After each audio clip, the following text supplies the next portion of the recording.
Bismillahirrahmanirrahim. Assalamualaikum warahmatullahi wabarakatuh.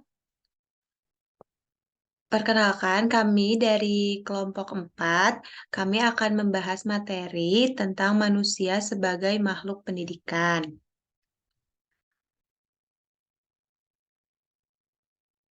Anggota kelompok 4 ada Muhammad Jeffrey, ada saya, Hasnanur Azizah, ada Fauziah Fahmi, ada Mutia Khairunisa, dan ada Risma Nursyani. Kami akan membahas materi yaitu satu, manusia sebagai makhluk yang dapat dididik, manusia sebagai makhluk yang dapat mendidik, dan batas-batas pendidikan.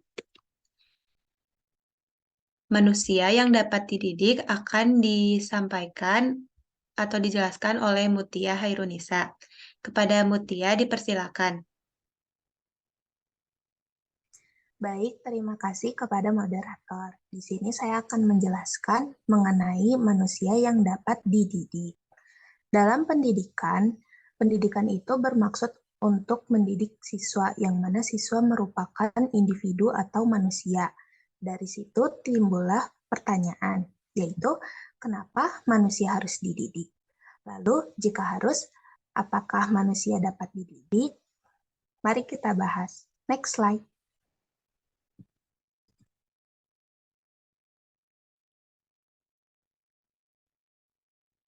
Pertama, kita tilik hubungan antara pendidikan dan manusia itu sendiri. Nah, pendidikan itu bertujuan untuk membimbing individu menjadi manusia yang ideal atau manusia dewasa. Nah, sedangkan manusia itu diberkahi untuk memiliki potensi untuk menjadi manusia ideal. Lalu, poin selanjutnya, manusia itu dinamis atau memiliki dinamikanya menurut dari Jarkara tahun 1986, yang artinya manusia selalu aktif dan tidak berhenti baik pada fisik, psikis, serta spiritualnya. Dinamika ini maksudnya tidak satu arah, yaitu bisa horizontal maupun vertikal, yang mana artinya manusia itu selalu menginginkan dan mengejar segala hal yang lebih dari apa yang telah ada atau yang telah dicapainya. Ia juga berupaya untuk mengaktualisasikan diri agar menjadi manusia ideal, baik dalam rangka interaksi atau komunikasinya secara horizontal, yang artinya tuh maksudnya kepada sesamanya, maupun vertikal, yaitu pada Tuhannya. Jadi, dinamika pada manusia juga dapat diartikan menjadi penyempurnaan diri dengan sesama, dengan dunia, dan Tuhannya. Lalu poin selanjutnya, manusia lahir tidak langsung dewasa. Kita lihat lagi tujuan pendidikan itu menjadikan atau membimbing individu menjadi manusia dewasa, sedangkan manusia lahir itu tidak langsung dewasa, maka dari itu manusia itu perlu untuk dididik atau mendapat pendidikan. Poin selanjutnya adalah manusia adalah makhluk sosial, yang berarti manusia itu tidak bisa hidup tanpa interaksi dengan sesamanya atau manusia lain. Next slide.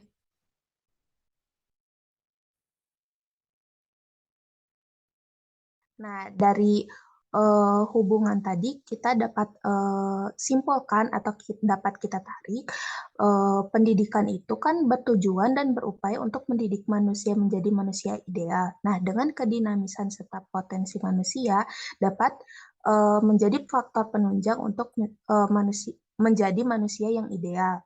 Jadi dapat disimpulkan dinamika manusia mengimplikasikan bahwa manusia akan dapat dididik. Lalu, pendidikan berupaya membimbing manusia agar ia mampu menjadi dirinya sendiri atau menjadi orang dewasa sesuai dengan pilihannya sendiri. Di sisi lain, manusia adalah individu yang memiliki subjektivitas atau sudut pandangnya sendiri. Manusia juga bebas dan aktif berupaya untuk menjadi dirinya sendiri atau untuk menjadi manusia dewasa sesuai dengan pilihannya. Maka dapat diartikan individualitas mengimplikasikan bahwa manusia akan dapat dididik. Lalu, manusia hakikatnya adalah makhluk sosial, di mana terjadi hubungan pengaruh timbal balik antar individu. Maka, dapat diartikan sosialitas mengimplikasikan bahwa manusia akan dapat dididik. Nah, dari pertanyaan di awal, maka dapat ditarik jawaban bahwasannya manusia sebagai makhluk yang dapat dididik maka manusia perlu dididik. Sekian dari saya kembalikan pada moderator. Terima kasih kepada Mutia. Nah, selanjutnya akan disampaikan oleh Muhammad Jeffrey. Kepada Muhammad Jeffrey, dipersilakan. Baik, terima kasih sebelumnya kepada moderator. Di sini saya akan melanjutkan mengenai mengapa manusia sebagai makhluk yang dapat dididik.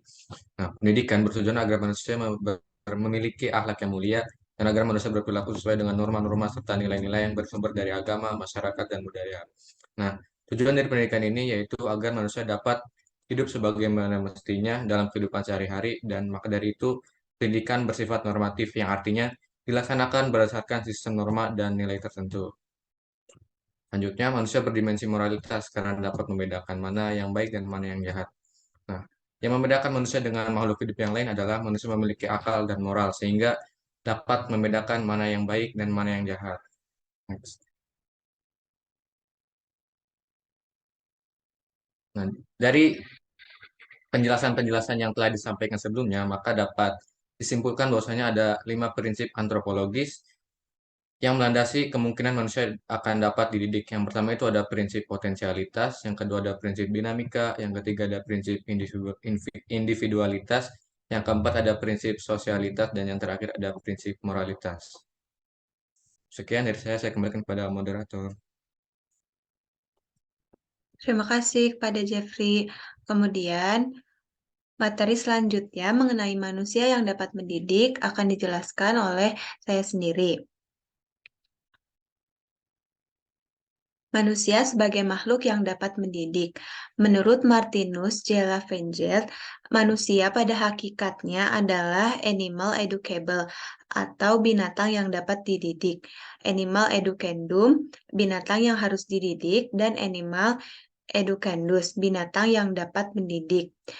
Meskipun Martinus J. Lavengers mengatakan bahwa kita adalah animal educandus, binatang yang dapat mendidik, tetapi tentunya kita dengan manusia dengan binatang itu tentunya berbeda. Tadi juga disinggung bahwa manusia itu memiliki akal dan moral yang dapat membedakan mana yang baik dan mana yang buruk.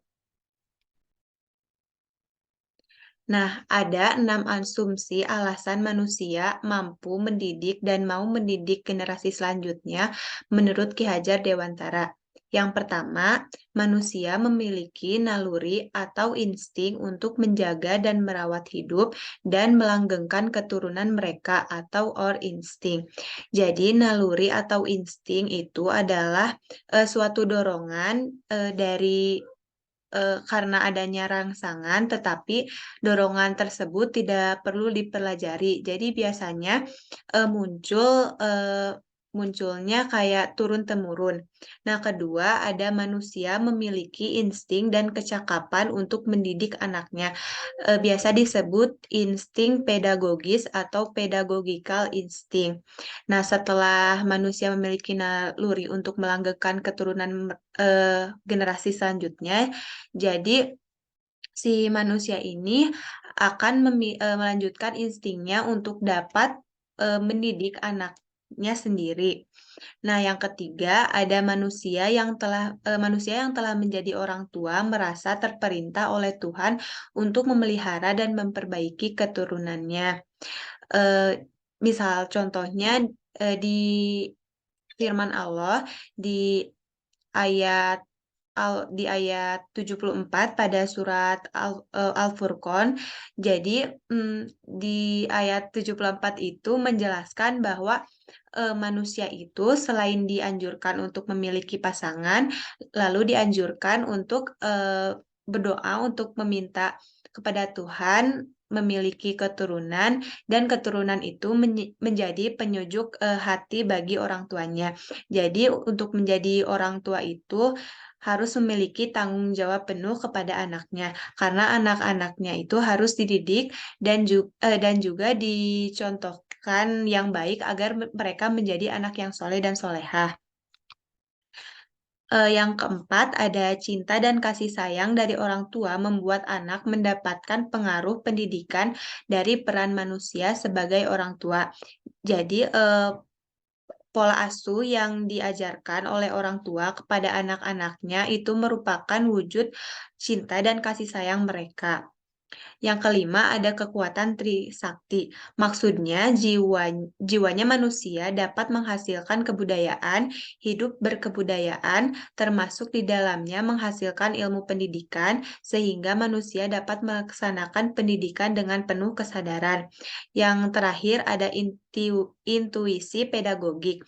Intuisi diartikan sebagai ilham, rasa, atau pandangan batin. Jadi, menurut Ki Hajar Dewantara ini, bahwa ayah dan ibu yang mendidik kita sebenarnya tidak eh, belajar dulu atau tidak bertanya dulu kepada ahli pendidikan, tetapi mereka mempunyai rasa atau pandangan batin yang membuat mereka dapat mencontohkan hal yang baik kepada anaknya. Mereka dapat tahu mana yang baik, mana yang buruk, mana yang bermoral atau tidak, mana yang bermanfaat bagi anaknya atau tidak. Sekian dari saya. Kemudian materi selanjutnya adalah batas-batas pendidikan yang akan disampaikan oleh Fauziah Fahmi. Kepada Fauziah Fahmi dipersilahkan. Oke, teman-teman, kita masuk ke pembahasan batas-batas pendidikan. Kenapa sih harus ada batas-batas pendidikan? Karena em, objek dari pendidikan itu sendiri adalah manusia, individu, di mana manusia atau individu ini identik dengan kekurangan, identik dengan keterbatasan. Itu sebabnya ada batas-batas pendidikan.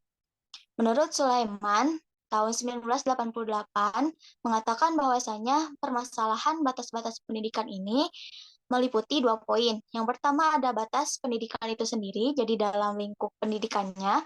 Yang kedua ada batas kemungkinan mendapat pendidikan atau untuk dididik. Artinya ini mengarah pada objek pendidikannya, yaitu manusia. Next.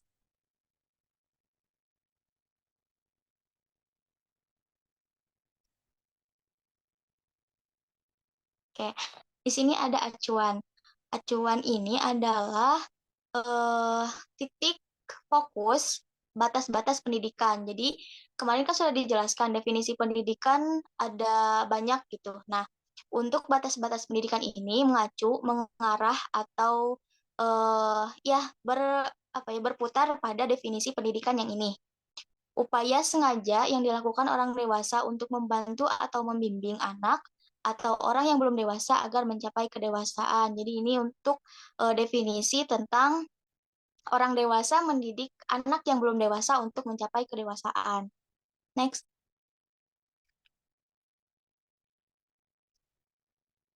Nah, di sini ada jenis batas pendidikan untuk poin yang pertama dari Sulaiman tadi. Ada batas bawah, ada batas atas, dan ada batas yang berkenaan dengan pribadi seorang anak.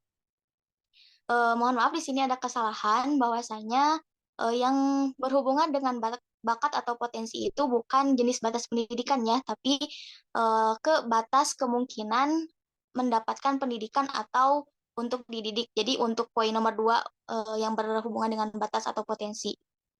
Selanjutnya.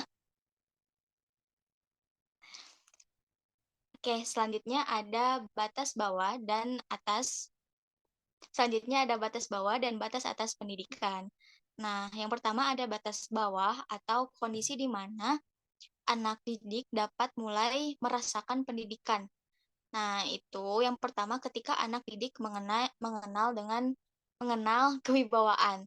Yang kedua, kurang lebih usianya 3,5 tahun. Itu untuk batas bawah. Nah, batas atas, Nak. Gimana sih?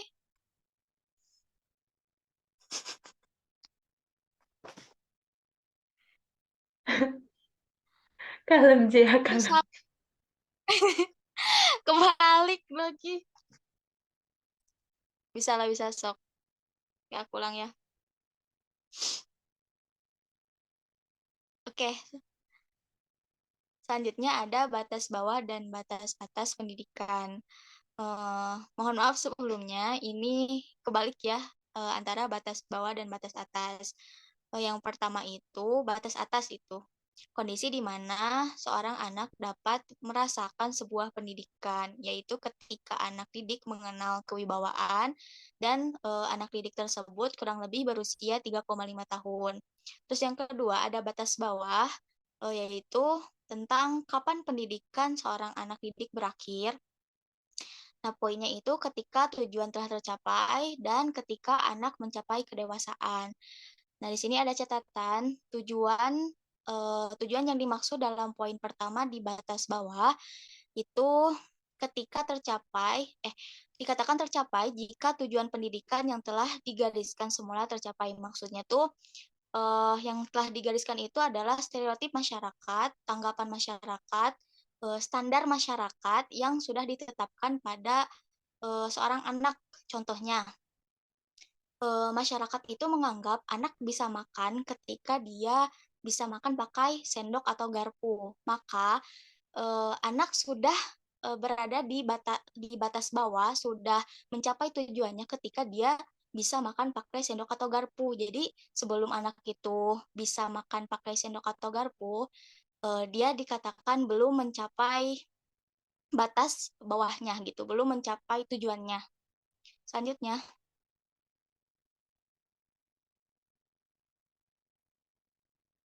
nah di sini ada batas pendidikan berhubungan dengan pribadi anak.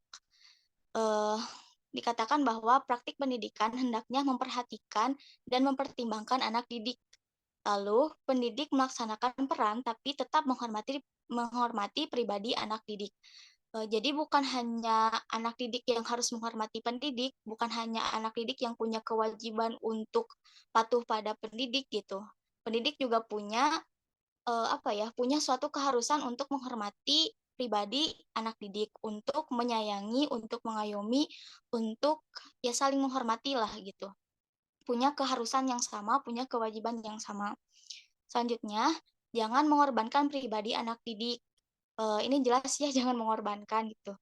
Terus selanjutnya, keanakan atau kewajaran seorang anak. Jadi, uh, ya sebuah hal wajar ketika anak melakukan suatu kesalahan, jangan apa ya, yang tadi jangan mengorbankan gitu. Ketika anak melakukan kesalahan, yaitu karena naluri seorang anak gitu, ya keanakan, kewajaran seorang anak. Dari Heinzfeld tahun 1980 mengatakan bahwa pergaulan yang tidak menghormati keanakan menunjukkan kekurangan dan ketidaksempurnaan pedagogis. Jadi eh, pendidikan yang tidak sempurna atau yang kurang itu bisa dilihat dari pergaulannya. Apakah saling menghormati atau tidak? Apakah eh, memberikan kewajaran pada anak ataupun tidak? Selanjutnya,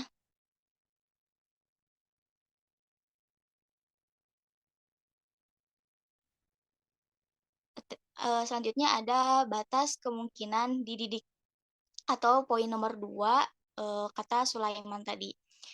Poin pertama berhubungan dengan potensi dan bakat. Oke, di sini dikatakan individu lahir membawa berbagai potensi dan bakat. Jadi itu sudah apa ya? Sudah hakikatnya sudah dari sananya gitu. Setiap individu yang lahir itu membawa potensi dan bakatnya sendiri-sendiri. Selanjutnya, pendidik tidak berurusan dengan pengadaan potensi dan bakat. Jadi pendidik itu nggak ada urusannya sama kemunculan bakat sama kemunculan potensi. Itu mah udah dibawa sejak lahir. Nah, selanjutnya batas batas maaf batas pendidikan hanya berurusan dengan potensi atau bakat mana yang harus diwujudkan, bagaimana cara mewujudkannya, dan sejauh mana potensi atau bakat yang ada pada diri anak didik telah diwujudkan. Jadi pendidik atau dalam dunia pendidikan mah bukan memunculkan, tapi bagaimana mewujudkan dan mengembangkan gitu potensi dan bakat seorang anak didik. Selanjutnya, poin selanjutnya ada jenis kelamin. Anak lahir dengan jenis kelamin laki-laki atau perempuan bukan urusan pendidikan. Jadi pendidikan itu tidak berurusan dengan dengan ketetapan ini laki-laki, ini perempuan gitu. Karena itu memang sudah dari lahir. Nah, urusan pendidikan adalah bagaimana mengembangkan anak laki-laki menjadi laki-laki dan anak perempuan jadi perempuan gitu. Agar tidak terjadi penyelewengan kayak gitu. Selanjutnya,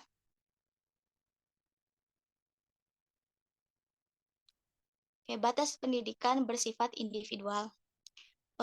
Mengingat jenis kelamin dan bakat anak berbeda. Jadi yang tadi dikatakan bahwa jenis kelamin dan bakat atau potensi anak itu berbeda, maka implikasinya adalah batas pendidikan bagi setiap anak kemungkinannya berbeda pula. Jadi nggak bisa disamaratakan. Di sini dikatakan batas pendidikan tidak dapat disamaratakan untuk anak yang satu dengan anak yang lain. Karena tadi kelaminnya aja udah beda, terus bakat dan potensi yang dibawa sejak lahir juga berbeda. Jadi nggak bisa disamaratakan. Tapi bukan berarti boleh pilih kasih ya. Hanya saja dalam implikasinya itu berbeda gitu. Selanjutnya,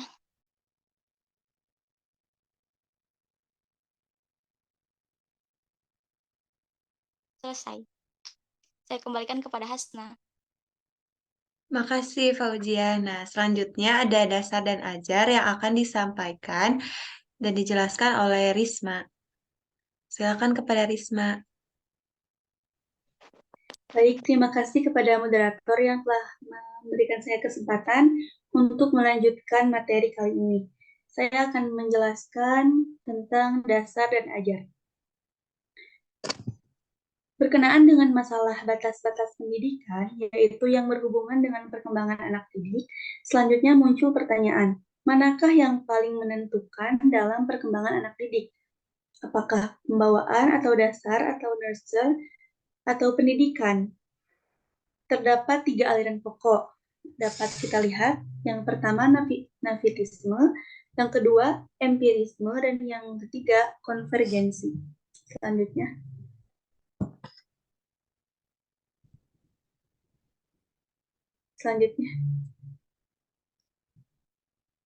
Yang pertama navitisme. Tokoh aliran navitisme salah satunya adalah Schopenhauer. Penganut teori ini berasumsi bahwa setiap individu atau anak dilahirkan ke dunia dengan membawa bakat atau potensi yang merupakan faktor turunan atau heredity yang berasal dari orang tuanya. Bakat atau potensi ini diyakini menjadi faktor penentu perkembangan individu selanjutnya yang setelah dilahirkan oleh ibunya. Implikasi teori ini terhadap pendidikan itu kurang memberikan kemungkinan bagi pendidik dalam upaya mengubah kepribadian anak menjadi lebih baik. Berdasarkan hal itu, peranan pendidikan atau sekolah sedikit sekali dapat mempertimbangkan untuk dapat mengubah perkembangan anak menjadi lebih baik. Teori ini dikenal sebagai teori yang pesimistik terhadap peranan ajar atau pendidikan. Selanjutnya,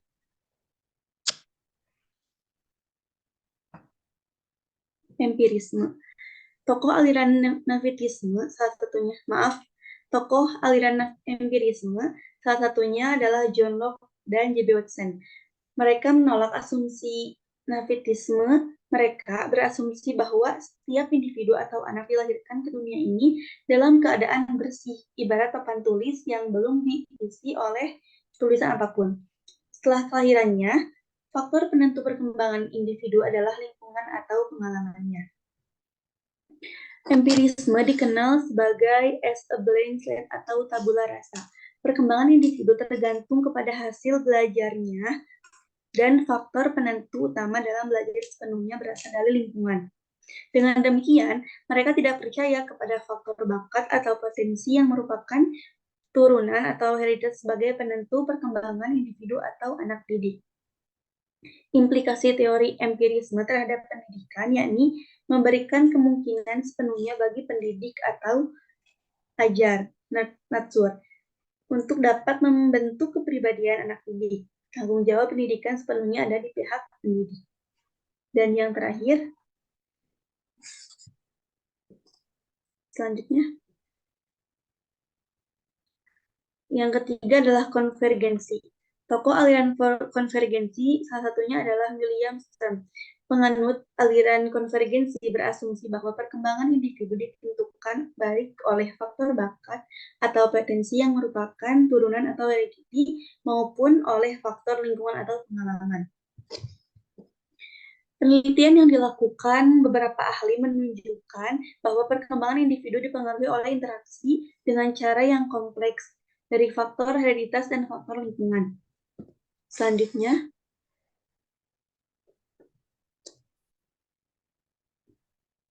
gagasan Ki Hajar Dewantara tentang tumbuh kembang manusia atau anak termuat dalam konsep dasar dan ajar. Beliau sepakat dengan teori konvergensi bahwa dasar dan ajar itu saling mempengaruhi. Jadi, dalam perkembangan anak itu tidak masing-masing dasar-dasar dan ajar-ajar, namun dasar dan ajar saling mempengaruhi. Implikasi teori konvergensi terhadap pendidikan yakni bahwa perkembangan anak didik mendapat pengaruh dari bakat, bawaan, atau dasar natur maupun dari lingkungan termasuk pendidikan atau ajar natur. Artinya bahwa tumbuh kembang manusia ditentukan oleh dasar atau bakat bawaannya maupun oleh lingkungannya seperti oleh pengaruh pendidikan.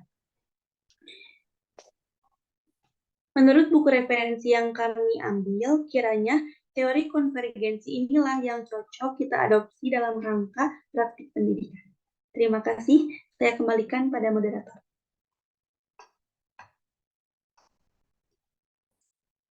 Oke, terima kasih buat Risma. Nah, teman-teman, sekian penjelasan dari kelompok 4. Semoga dapat bermanfaat. Wabillahi taufiq walhidayah. Wassalamualaikum warahmatullahi wabarakatuh.